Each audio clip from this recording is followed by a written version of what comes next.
The trial for a Utah author accused of murdering her husband is about to begin. What the jury selection process could look like. Warm temperatures and thin ice are cause for safety concerns. What first responders are warning of after 2 people fell through the ice in Manaway. And a new baby at the Hogle Zoo. A look at their new baby giraffe. Live and streaming, this is KSL News Now. Good morning, everyone. Thanks so much for joining us on this Monday, February 2nd. It is Groundhog Day. I'm Lori Pritchard. We'll get to all those stories in just a bit. But first, Matt Johnson, you are not a rodent, but we do follow your predictions because it's based on science. Yes. This is not a guess. This is scientifically based. Yes, we are talking about 6 more months of winter, even if you just look at the calendar. That's just a fact, right? Now, whether it's cold and snowy versus warm and sunny, still up for grabs. I'll tell you right now, we've got some haze expected today as the air quality is into the low 60s on the AQI. I've got that extended from Logan to West Valley. Provo at 70, but you get up on those benches, air quality is a little bit better as you're above that inversion mark. Now, skies are going to start clearing from northwest to southeast today as cloud cover is going to start moving into Colorado. We're looking at a gorgeous day ahead. There is going to be some haze, and we start in the low 30s. But look at this afternoon, folks. I mean, this is spring-like. Into the low 50s when we should be right around 40 degrees. So we're going to be running a solid 10 to 12 above the normal mark today. We'll talk more about the forecast and how it's going to evolve over the next 7 just ahead. All right, Matt, we'll check back in with you. In just a matter of hours, court proceedings continue in the Kouri Richins trial. She, of course, is the Camas mother accused of poisoning her husband back in 2022, then writing a children's book about grief. A strikes for cause hearing, as it's known, is set to begin this morning in Park City. That's an important beginning step in the jury selection process, but they'll also be finalizing what evidence will be allowed at trial. News specialist Jody Reynosa live this morning with more. Jody. Good morning. It really is a critical step in making sure that Richins gets a fair trial February 23rd. And being that this case has been heavily publicized, now both sides of the legal team and a judge, they want to make sure that they eliminate things, and jurors specifically from the jury pool that have bias, that have conflicts of interest, or the inability to be fair, hence a strike for cause. Now, KSL's legal analyst Greg Skordas says a strike for cause can happen for several reasons. Maybe they have some personal bias, maybe they can't follow the law, maybe they have health or other issues that they can't deal with. So they'll start whittling the jury down from probably dozens or maybe even 100 potential members down to the 12 that they'll probably need for the trial. In a recent motion, the defense already gathered 1,723 juror questionnaires, and 85.3% recognize the case. Of those, 60% say they either followed the case somewhat or very closely. But beyond jury selection, evidence is also a key piece of today's court agenda. To what evidence can and will be admitted, and the judge is going through those bit by bit and piece by piece to try to decide and sort of pare down what's going to be admitted at trial, what won't be. As those arguments play out, the defense has requested again for a change of venue from Summit County to Salt Lake County. They believe that it will likely give Richins a better trial so that it's impartial. So now, as far as charges go, Richins has been charged on several counts of first, second, and third degree felonies, including aggravated murder and attempted murder. Reporting live in Lehi, Jody Reynosa, KSL 5 News. All right, Jody, thanks for that update this morning. Now to our other top headlines. Troopers in Davis County stopped a wrong-way driver on Highway 89. They're investigating if impairment was a factor. Utah Highway Patrol troopers say the car got on 89 at SR 193, headed south in the northbound lane Sunday afternoon. They say the driver went 1.5 miles before correcting to travel in the right direction. Troopers stopped that vehicle. They're now investigating. We have new video of an immigration raid at an auto shop in West Valley City. Federal agents breaking into that building and taking the owner and an employee into custody. Family says agents never showed a warrant. Where's your guys' warrant? Stay back. Where's your guys' warrant? I don't need one. Yes, you This heated exchange happened at the Viper Auto Care. Wilmer Minivar and Ismail Avalos were both detained. Avalos' stepdaughter says their family is devastated and they're angry. Everybody's just getting profiled because, as you can see in the video, there was no warrant given, no identification of the person that they were trying to detain. KSL legal analyst Greg Skorda says a big concern is what agents are missing under the Fourth Amendment of the Constitution. Issuance from a judge, probable cause, and a description of where law enforcement can search. Avalos' family says that they've hired an attorney and are doing everything they can to bring him home.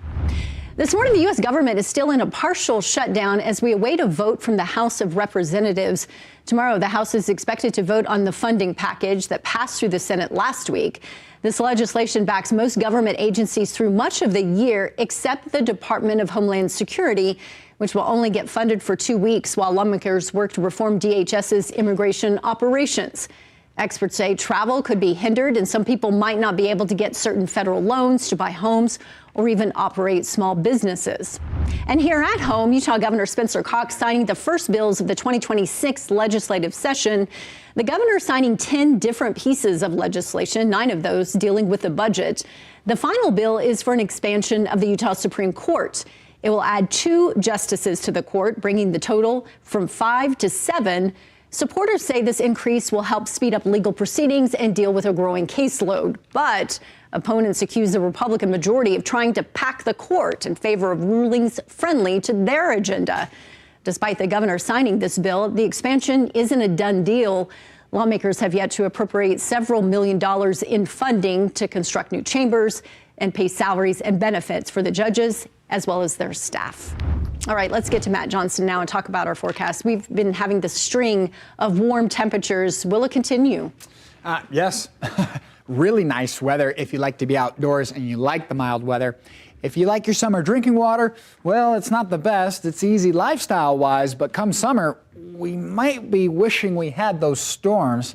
High pressure generally over the west coast, blocking the storms. A couple of showers working into Seattle. That's a welcome sight.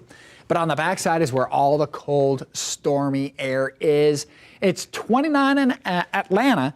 It's also in the 20s down in Tallahassee. Now, Salt Lake City currently sitting at 32 degrees. We are warmer than Atlanta and Tallahassee, most of the Florida Panhandle at this hour.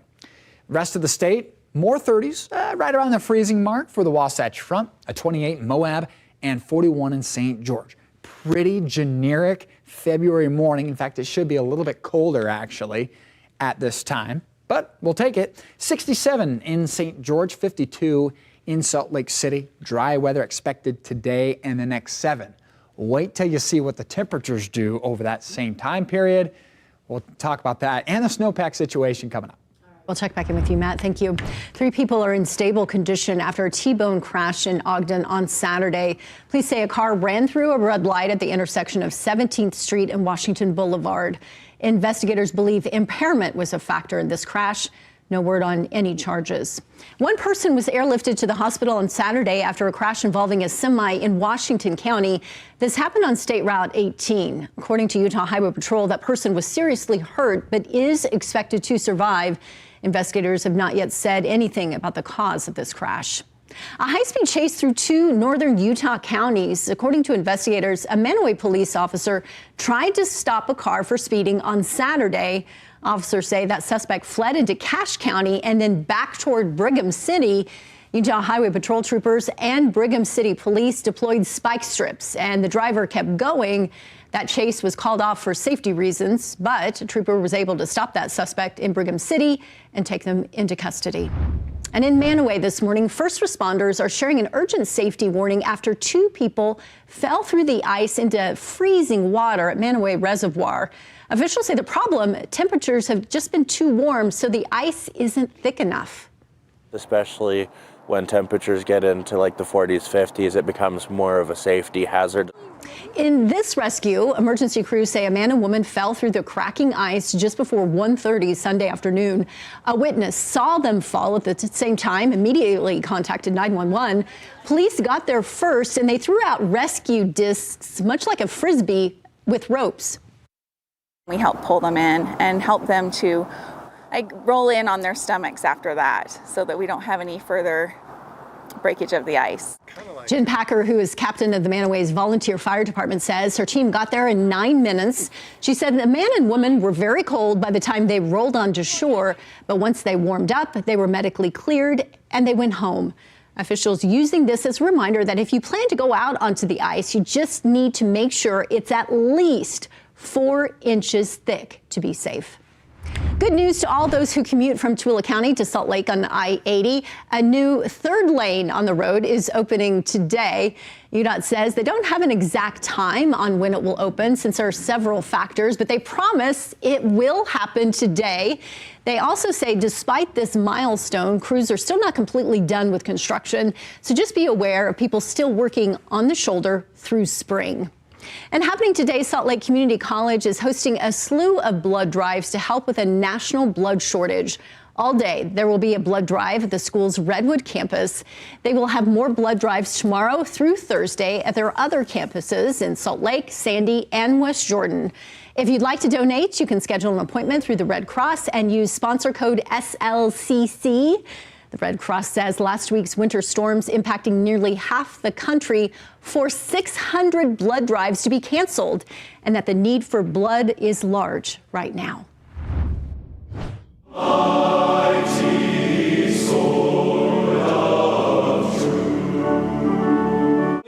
Thousands of young single adults filling the conference center in Salt Lake City last night.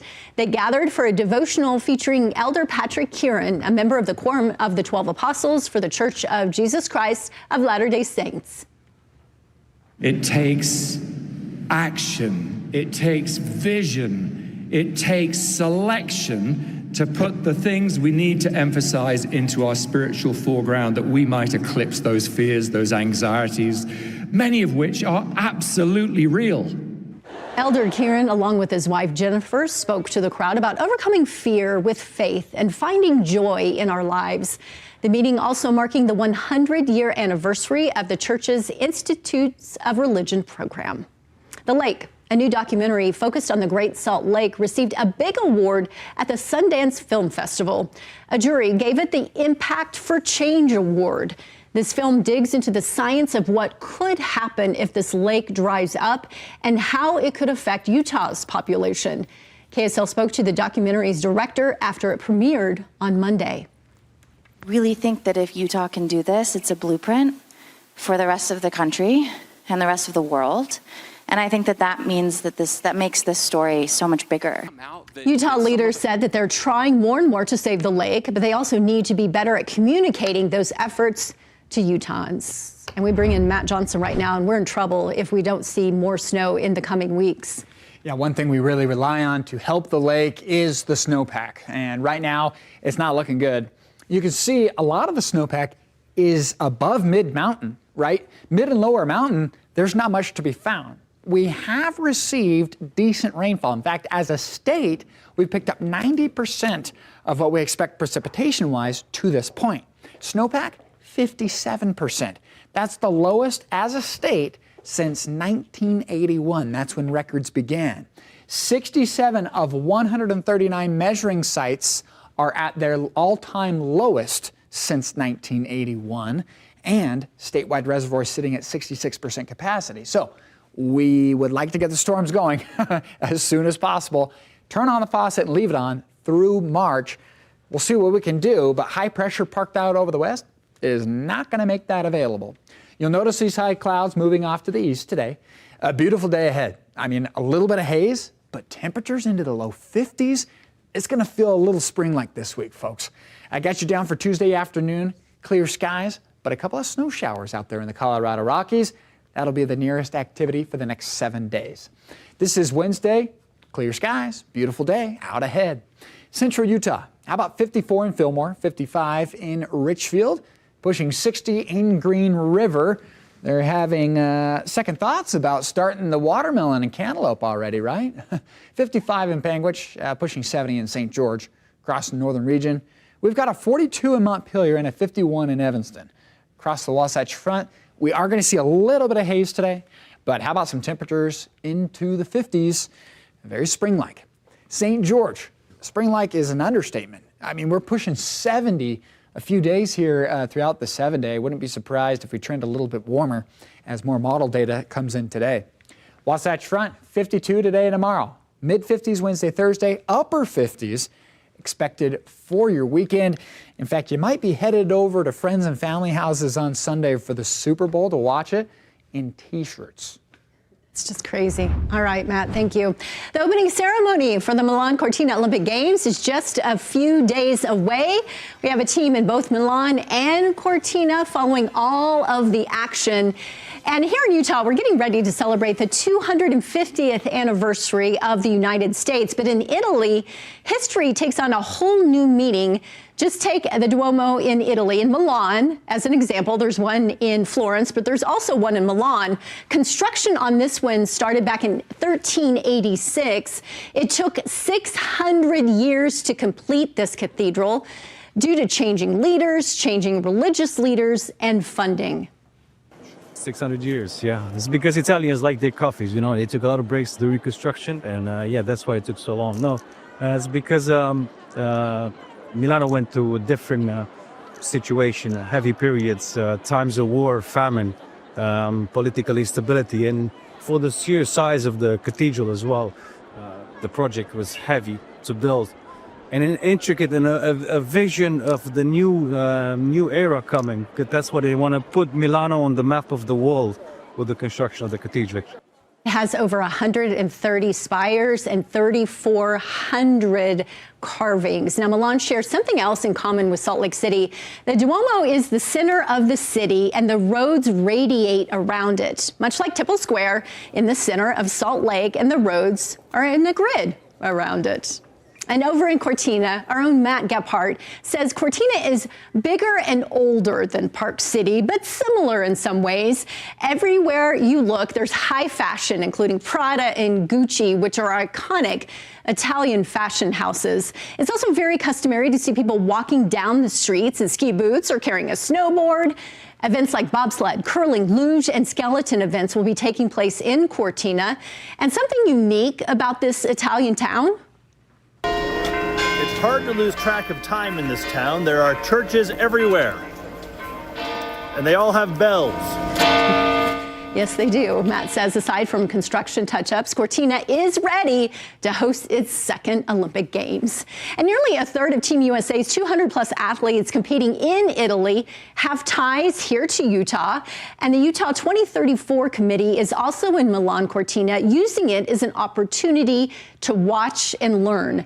About 800 members of the Utah 2034 committee, state, county, and local Utah officials all in Italy right now. Members from UDOT, UTA will be scoping out transportation ideas. County officials are looking at how host cities away from Milan are hosting events and community celebrations. All of them getting a look at how the Milan Cortina committee is getting things done behind the scenes. Let's dream big. Let's think of new ideas and things to make this exciting for everybody. Our team in Italy will be following some of those committee members as they look behind the scenes to get ideas to bring home for 2034. And the Olympic torch only has a few miles to go until it lights the cauldron in Milan. And members of Utah's 2034 Olympic Committee are running portions of that relay. For Spencer Eccles, it was more than just a run for him. When it was his turn to carry the flame, it brought back lots of memories of his running with his father before the 2002 Olympic Games here in Salt Lake City. That feeling is why his family believes in Utah's Olympic legacy. It really invokes the spirit into me about the Olympics and what it does. It inspires all of us. It illuminates, it creates hope, and hope for the future, hope for our children who are coming up. In just 8 years, the Olympic flame will be back in Utah, inspiring the next generation. And be sure to follow the KSL Olympic team on social media for some behind-the-scenes content over the next few weeks. Of course, we'll be airing all of their feature stories right here and on KSL television as the Olympic Games get underway. All right, let's check back in with Matt Johnson this morning. I see that haze behind you. We're going to have air quality issues today, Matt.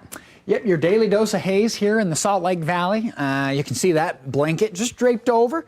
It could be a lot worse, but we're not saying we love it, but it is better than what it could be, right? Temperatures in the low to mid 30s. I've got a 30 in Provo, 30 in Brigham, 24 in Logan, Utah. Get into the teens for Heber. And out in the basin, well, we've got more 20s out there and even a 30 in Duchesne. Penguich is 18. St. George, of course, lower elevation, warmer temperatures, 41. High clouds across the central and southern half. We've got 33 in Blanding and 28 in Monticello. Your forecast for the Four Corners area, 53 in Blanding. How about St. George? 67 degrees. We might even hit 70 in portions of Bloomington, maybe even Ivins on the outskirts of St. George. 55 in Price and 52 in Salt Lake City. Today's going to be a gorgeous day, minus the haze. But Lori, not a bad one to take a jog. Yeah, no, it's great temperatures, although we need the snow, that's for sure. A new member of Utah's Hogle Zoo, Minka the giraffe, has given birth to her first calf. Take a look, this baby boy. He weighs nearly 140 pounds. He stands 5 feet 8 inches tall. The zoo says he's healthy and curious. The calf doesn't have a name just yet, and he will remain behind closed doors for the time being as he bonds with his mama. So I suppose this party could use a forecast.